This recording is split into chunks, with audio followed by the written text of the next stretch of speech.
Dr. Ilunga, we know, of course, that CODECO is considered one of the deadliest militia groups operating in the eastern DRC.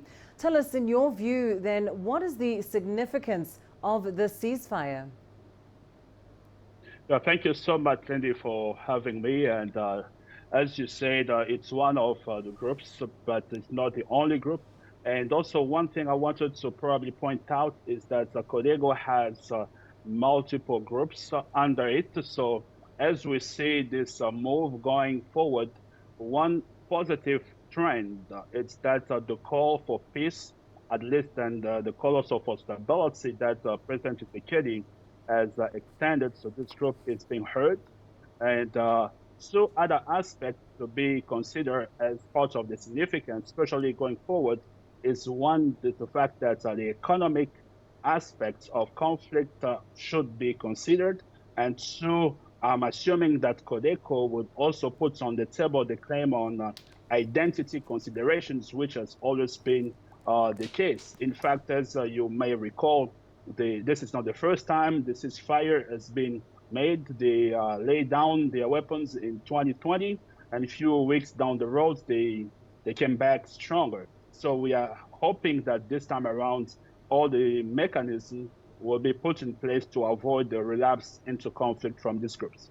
And part of, ensuring that there isn't a relapse from this or any other groups is the fact that the East African defense leaders or chiefs are currently meeting in Goma to work out modalities for establishing a regional force that will hopefully in the long term restore security in the DRC.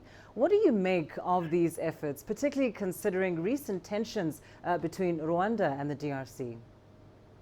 The great question. In fact, I think this coalition within the region put some pressure on these armed groups, but this is not only, I think, the only move that is expected. And one has to understand that these leaders made from in a security standpoint, but the regional aspect would have to include some political aspect and economic aspect.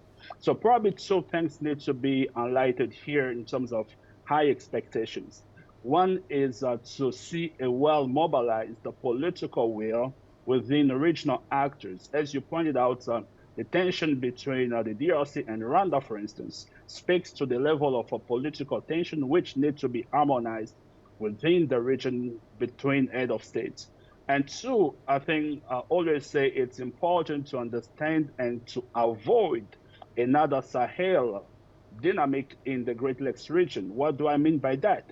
We have now a trend of militarized forces in the region. But remember, there is a MONUSCO operating in the DRC.